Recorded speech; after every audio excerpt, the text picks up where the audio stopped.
Hello, everyone, and welcome to English Pod. My name is Marco. My name is Catherine, and today we're talking all about cars in this intermediate level lesson. That's right. We have a little bit of problems with our car, and we're going to talk about some possible solutions to these car problems we have. So why don't we just listen to the dialogue today? We have no words on vocabulary preview, so let's jump right into the dialogue and listen for the first time.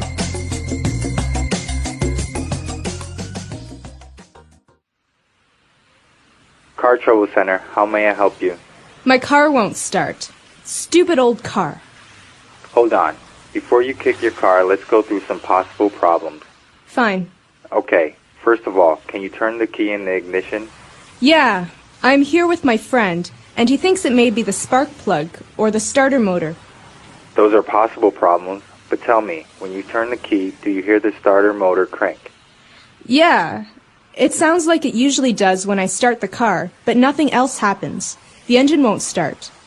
Should I maybe press the accelerator? No. If you step on the accelerator pedal, you can flood the carburetor and your car will never start. So what do you think it is? I know this may seem like a silly question, but does your car have gasoline? Yeah. Right. I got the car started. Thanks for your help. I told you to fill the tank.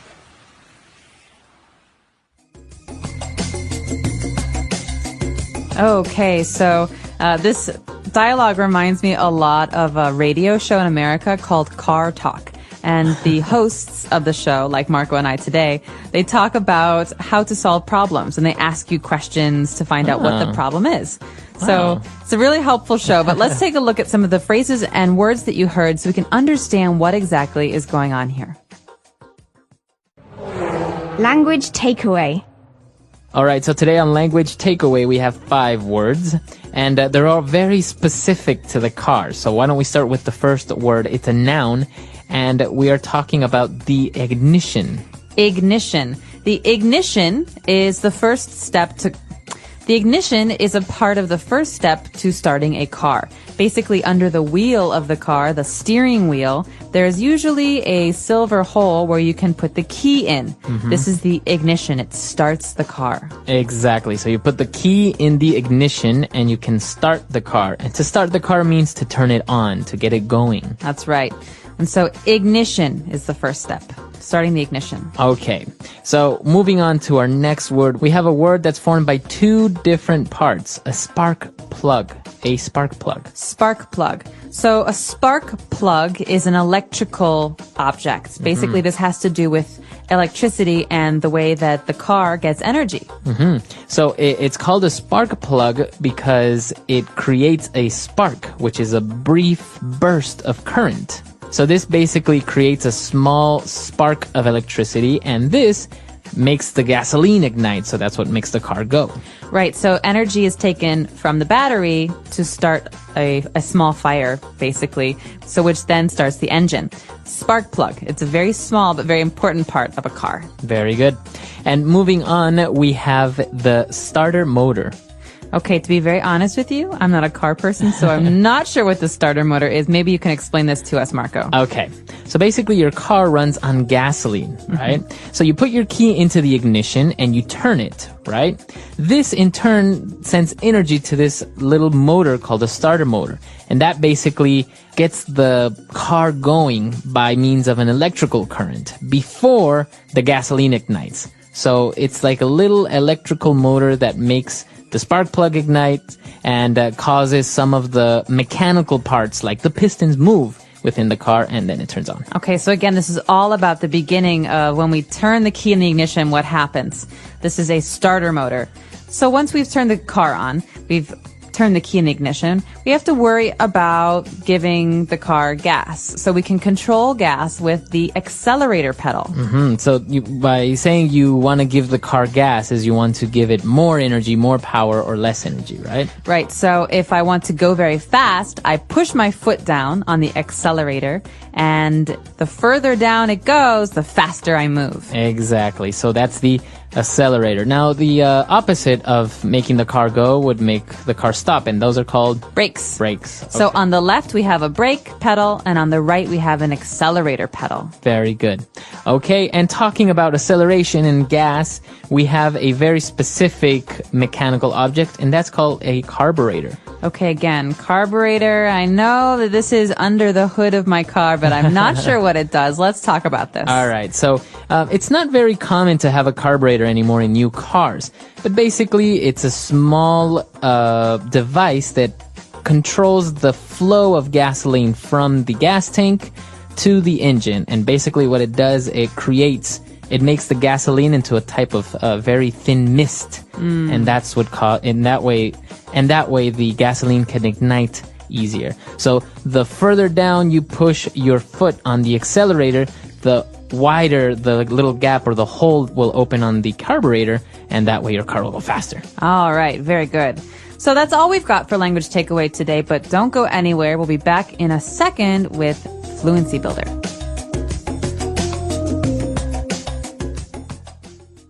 Car Trouble Center, how may I help you? My car won't start. Stupid old car. Hold on. Before you kick your car, let's go through some possible problems. Fine. Okay, first of all, can you turn the key in the ignition? Yeah, I'm here with my friend, and he thinks it may be the spark plug or the starter motor. Those are possible problems, but tell me, when you turn the key, do you hear the starter motor crank? Yeah, it sounds like it usually does when I start the car, but nothing else happens. The engine won't start. Should I maybe press the accelerator? No. If you step on the accelerator pedal, you can flood the carburetor and your car will never start. So what do you think it is? I know this may seem like a silly question, but does your car have gasoline? Yeah. Right. I got the car started. Thanks for your help. I told you to fill the tank. All right, we're back. So now why don't we take a look at 4 key phrases that we have for you on Fluency Builder. Fluency Builder. Okay, this first phrase. So you heard the phrase at the beginning, Car Trouble Center. But Car Trouble Center, that's maybe the name of a fake company that we use. But the phrase car trouble is very, very common. So if you say, I'm having car trouble or I had some car trouble, what does that mean? That means my car broke. Okay. So But you don't say my car broke. This is one thing that can't break because normally you say I'm having trouble or I'm having car trouble because a part of my car is not working. Okay. So instead of saying I'm having problems with my car or my car broke, you just say I had car trouble or I'm having car trouble. That's right. So this is a really good excuse for coming to work late. You can say, oh, I'm so sorry. I was having car trouble this morning. Right. So any type of problems with your car can be considered car trouble. Flat tire, no battery, etc. Etc. Yes. Okay. Now moving on, we have a very interesting verb here. We heard when the guy was talking about the starter motor, he said, do you hear the starter motor crank? Okay, to crank. So this is a very interesting verb. It can also be a noun. It's a sound. Okay, but it's also a movement. So when something turns around in a circle, dunk, dunk, dunk, maybe you think of a metal wheel, dunk, dunk, that's a crank. So sometimes we talk about those old cars, 1910s, 1920s, the first Ford cars. You had to crank them in the front. You had to actually turn with your hand a wheel to make the car start. Right. So this is a crank. Exactly. You can hear this in your car. Maybe if your car doesn't have gasoline, you hear the tick, tick, tick, tick, tick, tick. That's the starter motor cranking. So it's going around in circles, trying to create energy. Exactly. And now when the guy was talking about the accelerator and he was talking about the carburetor, he said, no, don't step on that pedal because you can flood the carburetor. So to flood. Okay. To flood. This is a verb. Maybe you've heard the word flood before as a noun, but this means to fill something with liquid, with gasoline, with water, with milk. So to flood something is to fill it up with a liquid. Okay, very good. So you can flood a dam, for example, right? That's right. Okay. Or in this case, you can flood a carburetor, which means it won't work because it's all wet. Okay, very good. And the last phrase that we have very handy when you're talking about cars is to fill the tank. Okay, this is always a problem at my house because I hate to fill the tank.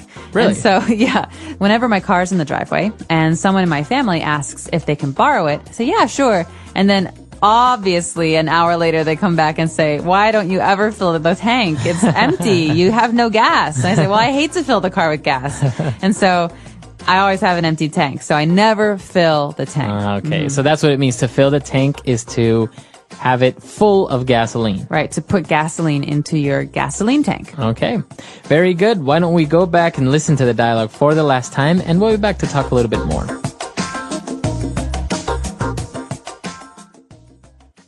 Hello, and welcome to the English Podcast Zone. I'm glad you're here because today we're diving into a topic that's super practical and useful: what to say and how to express yourself in English when your car just won't start. Yes, we're talking about those frustrating moments when your car gives you trouble and you need the right words to explain the situation, ask for help, or even understand a mechanic's advice. This episode will give you powerful vocabulary, clear phrases, and everyday expressions related to car problems. Let's begin by imagining a typical situation. You walk out of your house, ready for work or school. You get into your car, put the key in the ignition, and nothing happens. You might feel annoyed and maybe even a little helpless. But in English, we have the right words to describe this situation. First, you can simply say, "My car won't start." It's a simple, clear sentence that tells people the main issue. But what if someone asks you for more details? Here's where we can use words like ignition, starter motor, and spark plug. The ignition is where you insert your key or press the button to start the engine. If you say, "When I turn the key in the ignition, nothing happens," it gives a very clear picture of the problem. Another useful phrase is, "I think it might be the starter motor." This is the small motor that helps start the engine. If it's broken, the engine won't start. A spark plug is another tiny but important part of the engine. It creates a small electric spark that helps ignite the fuel. If the spark plug isn't working, the car won't start either. Now, let's imagine someone is trying to help you. They might ask, "Do you hear the engine crank?" Here, crank is used as a verb. It means the engine is trying to start, it's making that slow turning sound, but it just won't catch. So, if the car is cranking but not starting, that tells us some parts are working, but maybe something is missing, like fuel or a spark. Another very common cause of car trouble is something very basic: running out of gas. You can say, "I forgot to fill the tank," or "I think the tank is empty." And the phrase "to fill the tank" just means to put gasoline into your car. A super common mistake is pressing the accelerator pedal too much while starting the car. This can flood the carburetor, which means too much gasoline gets inside, and the car won't start. The carburetor is a part of the engine that mixes fuel with air. Older cars have carburetors, while newer cars use something called fuel injection. But either way, the basic idea is, if you flood the engine, you make it too wet with fuel, and it won't work. So far, you've learned about ignition, spark plug, starter motor, crank, fill the tank, accelerator, and carburetor. All of these are everyday car-related terms that are super helpful to know. Let's go over some complete example sentences to help you use these in real life. "My car won't start. I think it's the starter motor." "Did you hear the engine crank?" Don't press the accelerator too much. You might flood the carburetor. "I completely forgot to fill the tank." Try turning the key in the ignition again. And finally, a really natural phrase people use when talking about cars is, "I'm having car trouble." It's a nice general expression that doesn't go into technical details. You can say this to a friend, a coworker, or even a mechanic. "Sorry, I'm late. I had car trouble this morning." In this episode, we've explored the language around one of life's everyday challenges. These words and phrases will help you not only understand what's happening with your car, but also communicate clearly and confidently in English when something goes wrong. Let's keep going and build even more useful vocabulary as we explore this topic further.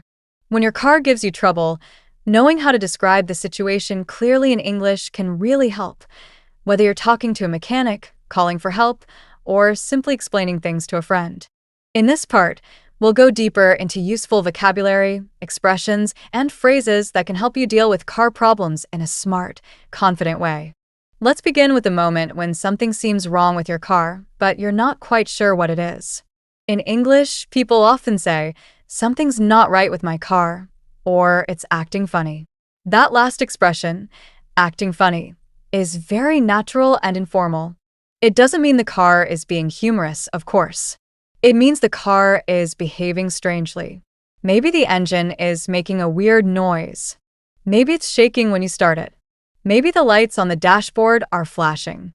Now, if your car isn't starting at all, you might hear phrases like, "It's completely dead." "There's no response." "It won't even turn over." Let's focus on that last one. Turn over.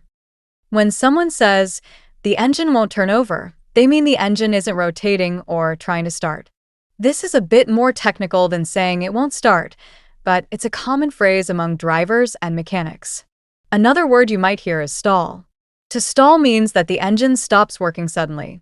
For example, "My car stalled at a red light," means the car turned off unexpectedly while you were waiting at the traffic light. Now, let's talk about dashboard warning lights. The dashboard is the panel in front of the driver, and it often has small lights that come on when something is wrong. If the check engine light comes on, it usually means there's a problem in the engine or its components. People often say, "The check engine light came on," or "I don't know why that light is on." Some other useful phrases. The battery might be dead. Maybe it's an electrical issue. Could be a fuel pump problem. Let's break a few of those down. If you say, "The battery is dead," it means there's no electrical power left in the battery, and your car won't start unless you jumpstart it or replace the battery. A fuel pump is a part of the car that moves gasoline from the tank to the engine.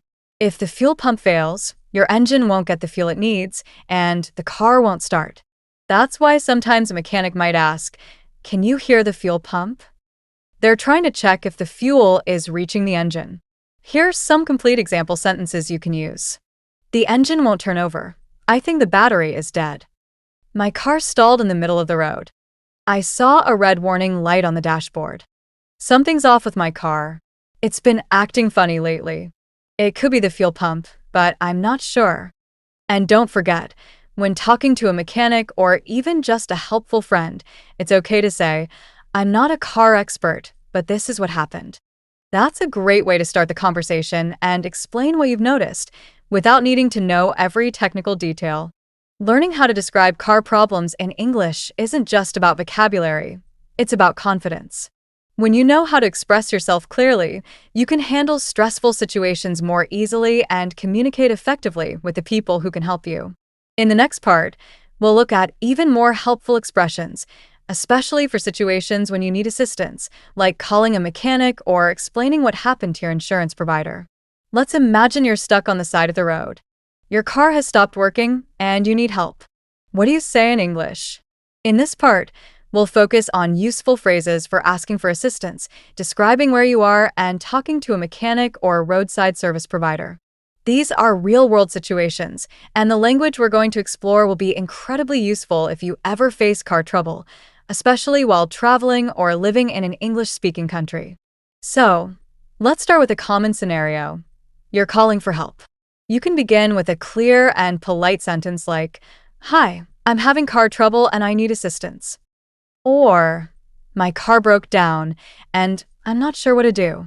Notice the phrase "broke down." This is a very common way to say that your car stopped working. For example, "My car broke down on the highway," or "We were driving when the car broke down." Next, you might need to explain where you are. Try using landmarks or road names to be as specific as possible. "I'm on Highway 20, about 10 miles outside the city. I'm near the gas station on Maple Street. I'm parked on the shoulder of the road, just past the exit." Here, shoulder means the edge of the road, where people sometimes pull over if there's an emergency. Now, let's talk about how to explain the situation. Here are some phrases that are useful when talking to a mechanic or a road assistance provider. The car won't start.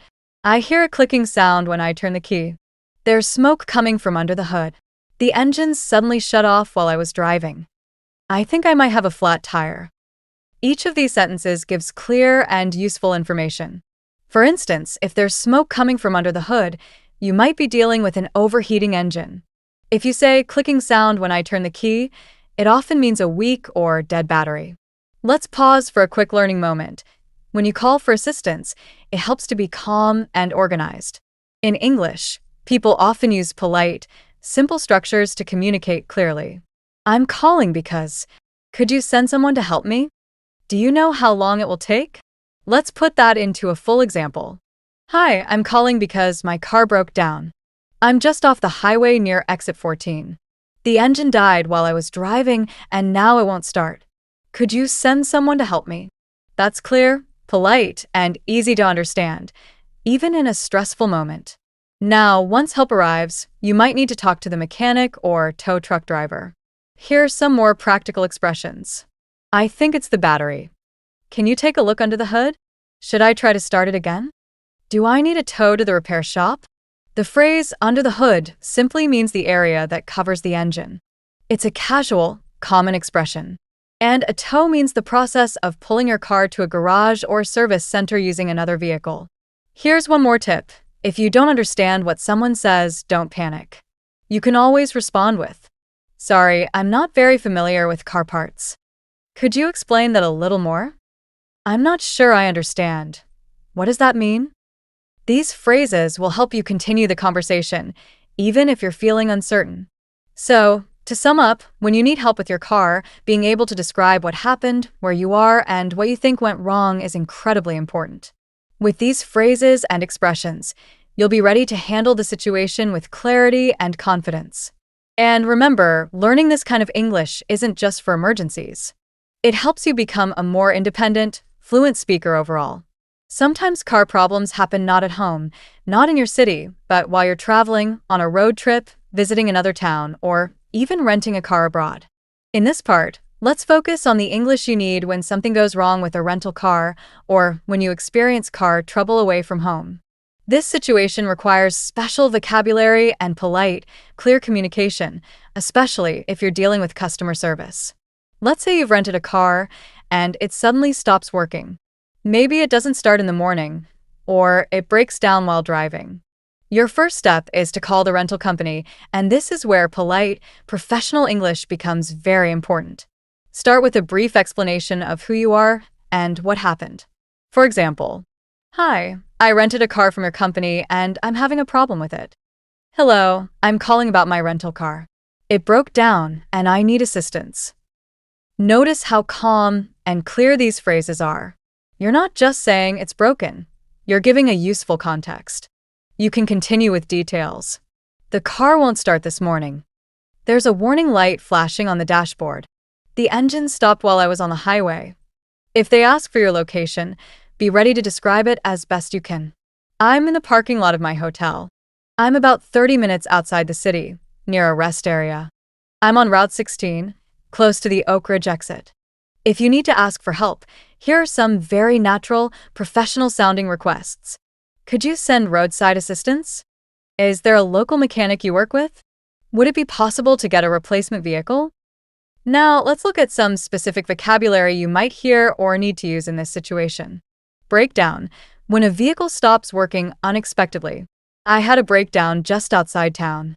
Tow truck. A vehicle used to move your car if it can't drive. They said they would send a tow truck within 45 minutes. Replacement car. A new rental vehicle given when yours can't be fixed. "Do I qualify for a replacement car?" Damage report. A document showing any damage done to the car. "Do I need to fill out a damage report?" You may also need to use expressions related to insurance or responsibility. "Does my insurance cover this situation? Will I be charged for this problem? The issue seems mechanical. I didn't cause any damage." These are very polite, professional ways to protect yourself and keep things clear. If you want to sound extra natural, try phrases like, "Just to clarify, will this affect my rental agreement?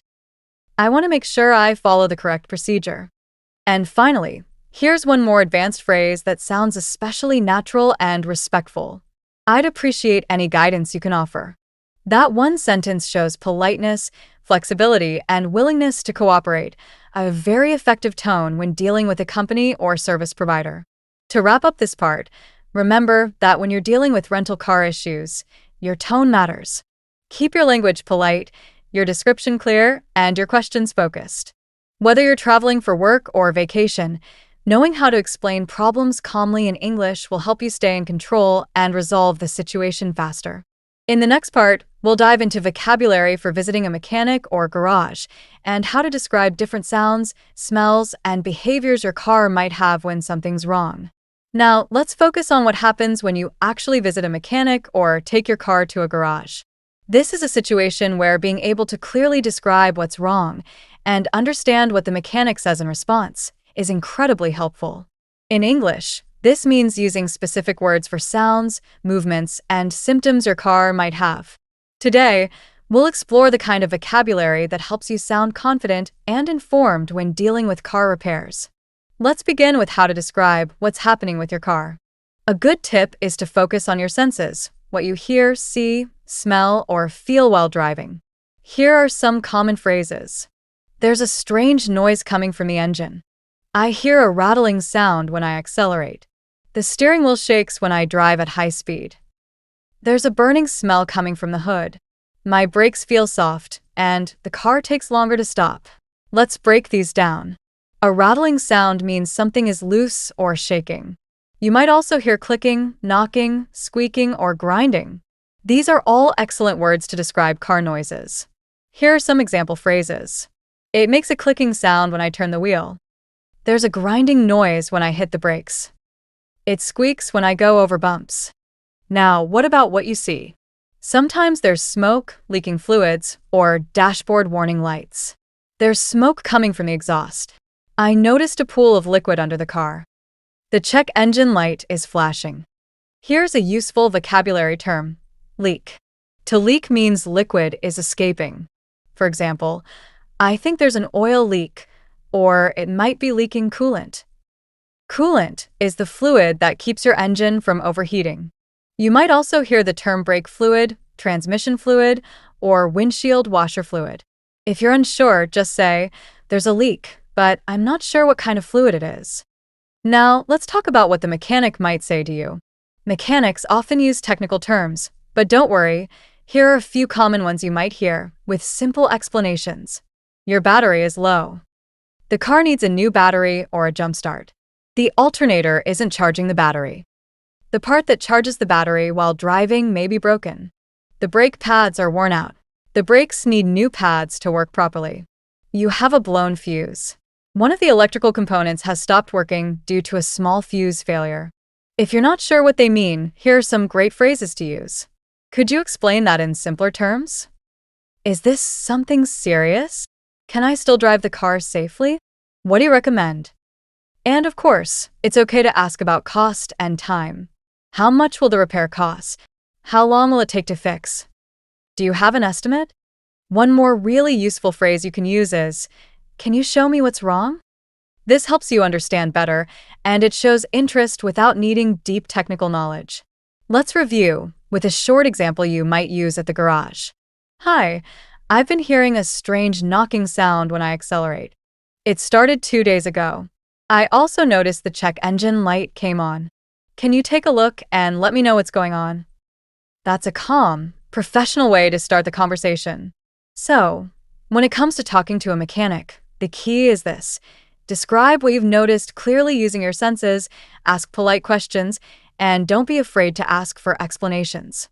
The more you practice using these phrases, the more confident you'll feel when something unexpected happens with your car. In the next part, we'll look at how to talk about maintenance, inspections, and regular car care, all essential topics for keeping your car healthy and your English strong. And now, we're going to shift gears and focus on something just as important as handling car problems, car maintenance. That means taking care of your vehicle regularly so you can avoid unexpected breakdowns.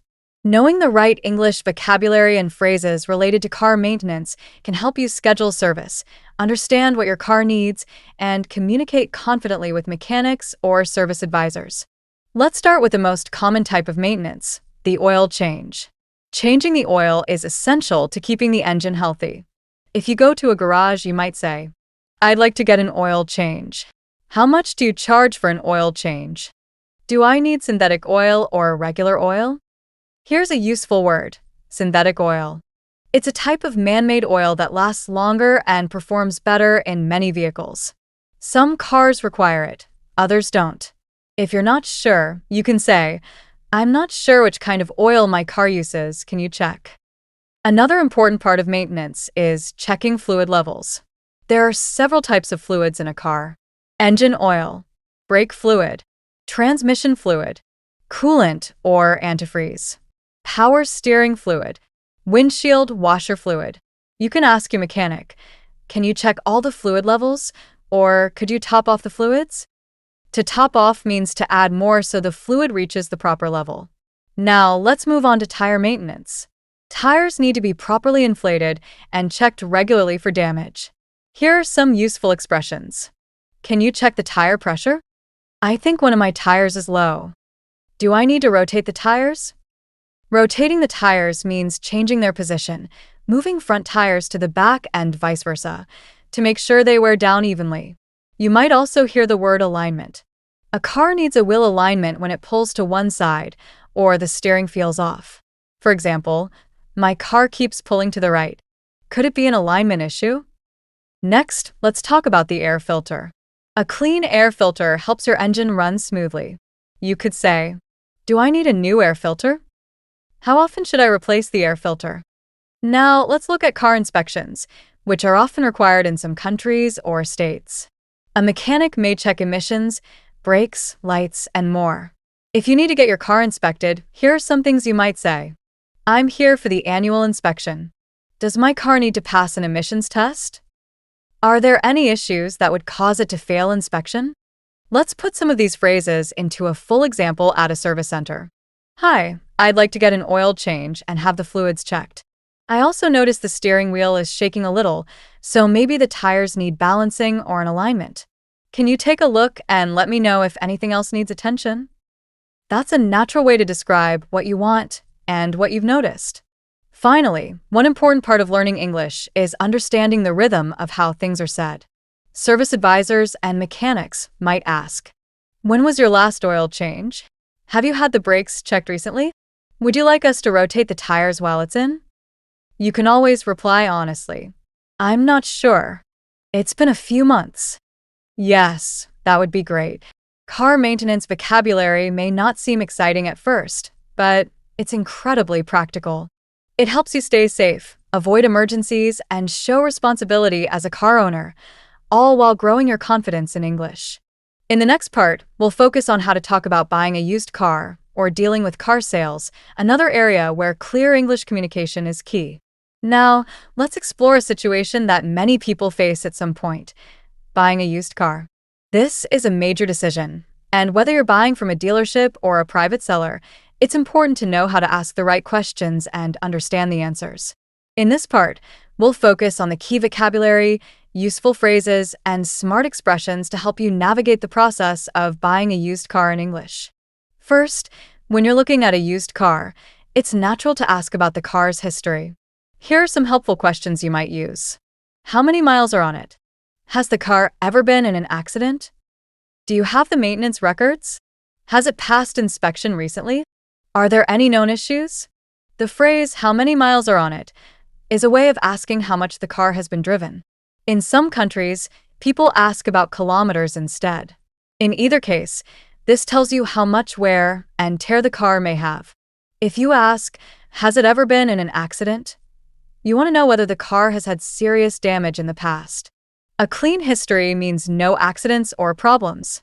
A salvage title, on the other hand, means the car was badly damaged and rebuilt, something to be cautious about. Let's now focus on what you can say when inspecting the car in person. Can I take it for a test drive? I noticed some rust around the wheel wells. The brakes feel soft. Have they been replaced recently? Does the air conditioning work properly? There's a noise when I turn the steering wheel. Do you know what that is? These questions show you're paying attention. Even if you don't know a lot about cars, asking detailed questions shows you're serious and informed. Now let's go over some common terms and what they mean. Mileage, the distance a car has traveled. Wear and tear, the natural damage that happens over time. Service records, A list of repairs and maintenance the car has received. Test drive, when you drive the car to see how it feels before buying. Manual/automatic transmission, whether you shift gears yourself or the car does it for you. Warranty, a promise to repair the car if something goes wrong within a certain time. If the seller says it has low mileage, that means the car hasn't been driven much. If they say it's been well maintained, it usually means they've taken care of it with regular oil changes, inspections, and repairs. Let's say you're at a dealership and speaking to a salesperson. You could say, "I'm looking for something reliable and fuel efficient. My budget is around $10,000. I'd like to stay under 100,000 miles. I'm open to different brands, but I want something that's cheap to maintain." Now, you may also want to get the car checked by a professional. This is called a pre-purchase inspection. You might say, "Would you be okay if I have my mechanic take a look?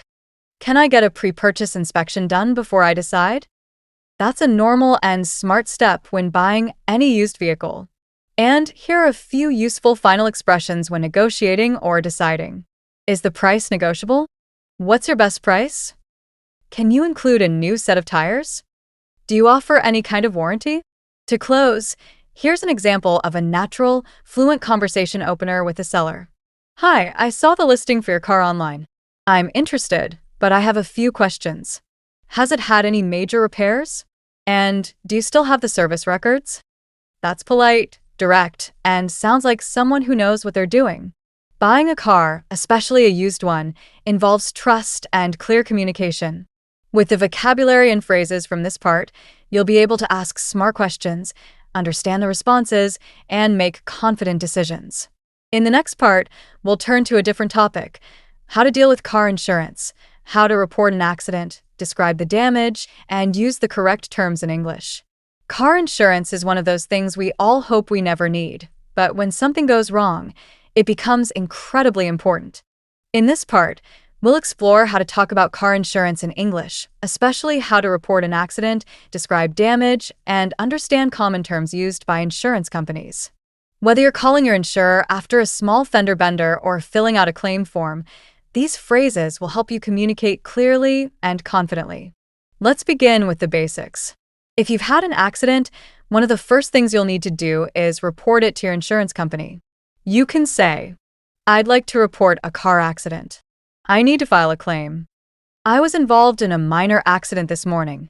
The phrase "file a claim" means to officially request help or payment from your insurance company after an accident. A claim is the request itself. Now, when you describe the accident, it's important to be clear and accurate. Here are some useful expressions. "Another driver hit me from behind." "I lost control on a wet road and hit a tree." "Someone backed into my car in the parking lot." "A motorcycle sideswiped me on the highway." Each of these gives a specific picture of what happened. A rear-end collision is when someone hits you from behind. A fender bender is a small accident with little damage. If someone sideswipes you, it means their vehicle scraped or brushed against yours from the side. Now, let's go over how to describe damage. The front bumper is cracked. There's a dent in the driver's side door. The rear view mirror was broken off. There's a long scratch along the side. Words like dent, crack, scratch, and broken are essential when describing vehicle damage. You can also mention interior damage, such as, "The airbag's deployed." "The windshield is shattered." "The seatbelt mechanism isn't working." Now, when you're speaking to an insurance agent, they may ask some common questions. Was anyone injured? Do you have a police report? Where did the accident happen? Do you have photos of the damage? Was the other driver insured? Let's break those down. If someone was hurt, even slightly, it's important to mention it. You can say, "No one was injured, luckily. The other driver had minor injuries. An ambulance came, but it was just for precaution." A police report is sometimes required for your claim to be processed. And it's always a good idea to take photos at the scene of the accident, showing the damage, license plates, and surroundings. Now, let's look at some key insurance terms. Deductible, the amount you pay before the insurance covers the rest. My deductible is $500. Coverage, what the insurance will pay for. Does this policy include collision coverage? Liability, responsibility for the accident. They accepted full liability for the accident. Premium, the amount you pay for your insurance. My monthly premium is $80. Here's an example of how a phone call to an insurance company might begin. Hi, I'd like to report an accident. It happened yesterday around 5 p.m. I was rear-ended while waiting at a stoplight. There's damage to the back of my car, and I have some photos. No one was injured, and I've filed a police report. That's clear, respectful, and gives all the key details. Finally, here are some helpful questions you might ask your insurance agent. Will this affect my premium? How long does it take to process a claim? Can I choose my own repair shop? Do I need to get an estimate before repairs begin? Being polite and organized during a stressful situation like a car accident is a great skill, and using the right English makes everything smoother. In the next part, we'll explore how to talk about driving rules, signs, and traffic-related vocabulary that you'll need to pass a driver's test or simply navigate roads safely in English-speaking countries. Driving in an English-speaking country can feel overwhelming at first. New road signs, different rules, unfamiliar driving customs. But once you learn the right vocabulary and expressions, everything becomes much more manageable. In this part, we'll focus on driving rules, traffic signs, and road-related English, especially the language that helps you pass a driving test or simply understand what's happening around you on the road. Let's start with some essential driving rules and instructions that are commonly used. Always stop at a red light. You must yield to oncoming traffic. No U-turns allowed at this intersection. Don't exceed the speed limit. Use your turn signal before changing lanes. These are all practical phrases you might hear from a driving instructor, on a written test, or even in a road safety video. Let's break some of them down. Yield means to give the right of way to another driver. So if you hear, yield to pedestrians, it means let people cross before you go. A U-turn is when you turn around to drive in the opposite direction. Some places allow U-turns, others don't. Turn signal, also called an indicator, refers to the blinking lights you use to show that you're turning or changing lanes. For example, don't forget to signal before turning left. Now, let's look at some of the most common traffic signs and the language used to describe them. Stop sign. You must come to a complete stop. Yield sign. Slow down and prepare to stop if necessary. Speed limit sign. The maximum legal speed is shown. No parking sign. You are not allowed to park in this area. One-way sign. You can only drive in one direction on this street. You can describe signs like this. There's a stop sign at the end of the street. This is a one-way street. You're going the wrong way. We passed a no U-turn sign back there. If you're preparing for a driving test, either written or practical, you'll also need to know how to talk about driving behavior. For example, check your mirrors before merging. Keep a safe distance from the car in front. Use your headlights in low visibility. Always obey traffic signals. Slow down in school zones. The phrase safe distance refers to the space between your car and the car ahead, important for avoiding accidents. Low visibility means situations where you can't see clearly, like fog or heavy rain. And a school zone is an area near a school where the speed limit is usually reduced for safety. Let's now go over some useful verbs related to driving. Accelerate. To increase speed, the car accelerated quickly onto the highway. Brake. To slow down or stop, you should brake gently on wet roads. Merge. To move into another lane smoothly, merge carefully when entering the freeway. Reverse. To go backward. I had to reverse into a tight parking spot. Park. To stop and leave your car, it's hard to find a place to park downtown. Another important term is right-of-way, which means the legal right to go first in traffic. You might hear, you must yield the right-of-way to emergency vehicles. Pedestrians always have the right-of-way in a crosswalk. Let's put it all together in a short example you might hear during a driving lesson. Okay, at the next intersection, make a right turn.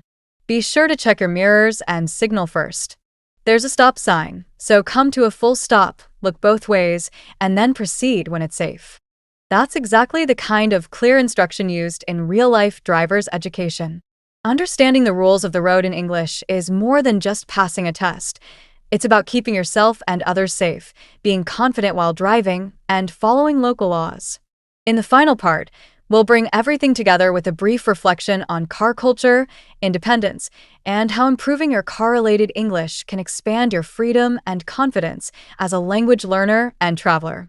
Cars are more than just machines that take us from one place to another. They represent freedom, independence, and the ability to explore the world on our own terms.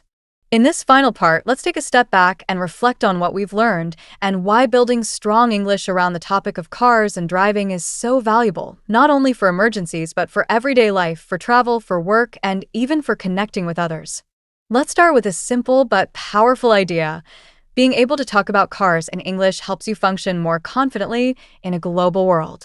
Whether you're renting a car in another country, dealing with a mechanic, explaining a breakdown to a friend, or even buying your first used vehicle, your language skills can make a stressful experience feel manageable. Think about all the vocabulary you've picked up through this topic. Words like ignition, accelerator, starter motor, brake pedal, carburetor, battery, and engine.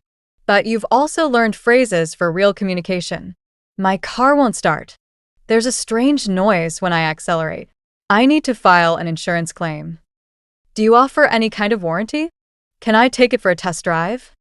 These are real-life phrases used by real people in everyday situations. You haven't just memorized lists. You've learned how to describe problems, ask for help, understand technical terms, and express yourself with confidence. You've also learned how culture connects with cars. For example, in some countries, drivers are expected to know basic car repair before getting a license. In others, drivers only learn road rules and rely on mechanics for everything. Understanding these cultural differences helps you communicate better with people from different backgrounds, whether you're in the US, Canada, the UK, or beyond. And of course, learning to talk about cars in English is also about becoming more independent. The next time your car makes a strange sound, or you're stuck on the side of the road, you'll know how to explain it. If you're planning a trip and want to rent a car abroad, you'll know how to ask the right questions and understand the answers. Even in casual conversation, being able to say, I had car trouble this morning, or I just bought a used car, makes your English sound fluent and natural. So, what's the bigger lesson here? It's that learning English isn't just about textbooks and grammar. It's about building the tools to live your life confidently in another language. Cars are part of modern life, and now you have the words and expressions to handle almost any car-related situation. Thank you for being a part of the English Podcast Zone.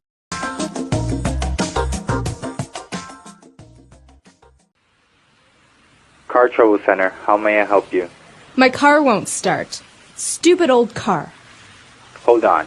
Before you kick your car, let's go through some possible problems. Fine. Okay, first of all, can you turn the key in the ignition?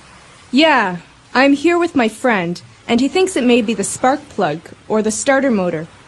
Those are possible problems, but tell me, when you turn the key, do you hear the starter motor crank? Yeah, it sounds like it usually does when I start the car, but nothing else happens. The engine won't start. Should I maybe press the accelerator? No. If you step on the accelerator pedal, you can flood the carburetor and your car will never start. So what do you think it is? I know this may seem like a silly question, but does your car have gasoline? Yeah. Right. I got the car started.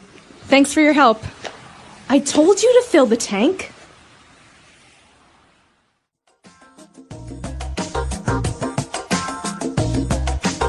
All right, we're back. So, talking about cars and car trouble, I understand, for example, in some countries, when you're getting a driver's license, you're forced or obliged to learn a little bit of car mechanics. You have to learn about the engine or how to change a tire and basic things like this. That's a brilliant idea. In America, you don't have to know how to fix your car. You have to know how to pay someone to fix your car. But basically, we only learn the rules of the road. So the signs and the basic rules. Really? Yeah, but I think it would be very helpful to know how to fix a tire or how to change the oil in your car. I mean, is this a requirement in Ecuador? Yeah. When Really? you're getting your driver's permit, your driver's license, you have to take a course which shows you the mechanics of the car. first aid course, and also basic road rules and all that stuff. But basically, because it can be something very simple, like for example, they show you where the battery is, where you can check the oil, and basic things like this. So maybe the little cable from the battery just came loose, and that's why your car won't start. Yeah. So instead of you waiting for 2 hours until somebody comes and picks you up, or a tow truck, you can just check very briefly basic things that can maybe go wrong in your car, and you can just go on your way. That's awesome. I Yeah. had my dad for that. You would My call dad your said, I'm not going to have a little girl who doesn't know how to change a tire or who doesn't know how to check the oil levels. So, yeah, but not everybody has a parent who will teach them. Right. No, and it's very handy because, for example, you get a flat tire. And sometimes, cars can be a little bit tricky. The wheel nuts are sometimes covered by a plastic cover, so Yeah. you don't know how to take it off. There's a special tool for that. Or the jack. Sometimes the jack is not the normal one that you have to like pump up Yeah. and down. It's a little one that you have to turn a lever and you have to do this. So it's very, very useful to know these things. Absolutely. I'm curious to know if our listeners out there have experience with cars and car mechanics. And if you have this rule, like Marco says, they have in Ecuador, about learning about cars before you actually get your driver's license. Yeah. Let us know on our website, englishpod.com. We hope to see you there. All right, guys. Bye. Bye.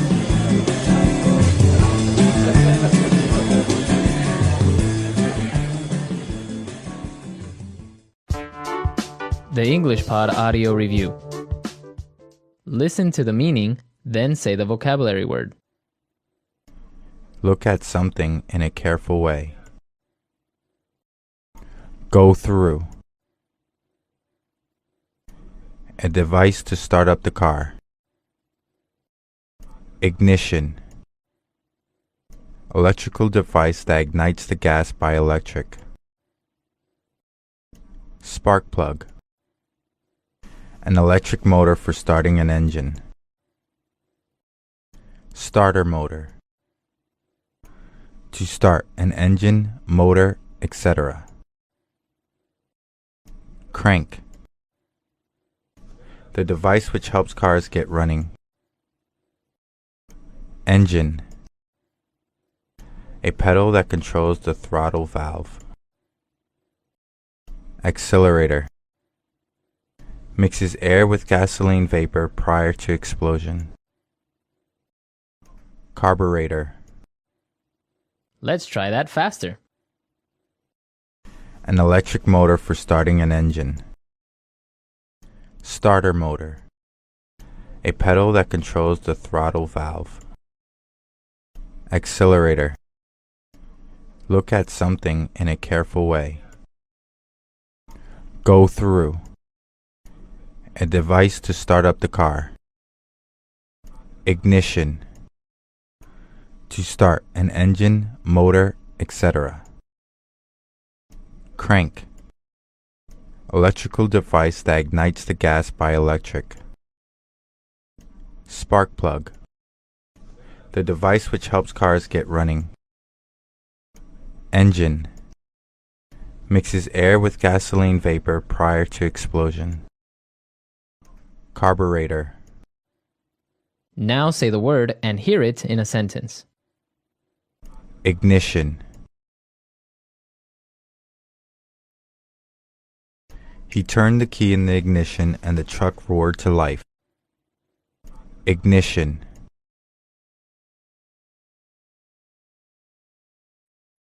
His new car has a keyless ignition system. Ignition.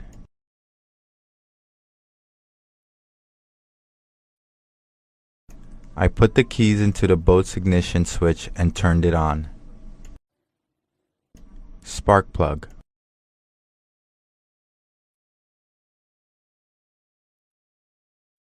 The mechanic took a look at my car and said that the spark plug needed to be replaced. Spark plug.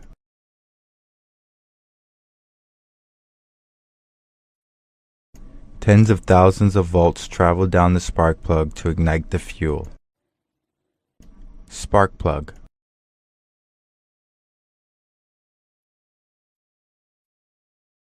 I checked everything, including the spark plug, and there doesn't seem to be anything wrong with your car. Starter motor. The motor turned the crank, which started the machine. Starter motor. The starter motor in my car is defective. Starter motor.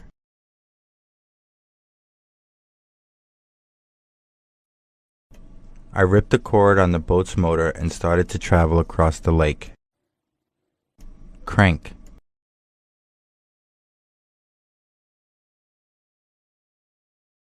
In the olden days, people had to manually crank the engine for the car to start. Crank.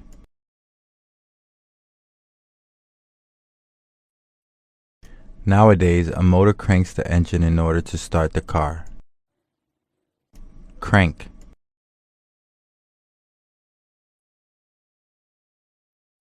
This time, the starter motor finally cranked when I turned the key. Engine.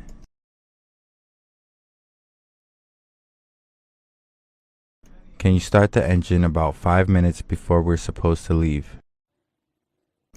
Engine. The engine sputtered and then it died. Engine.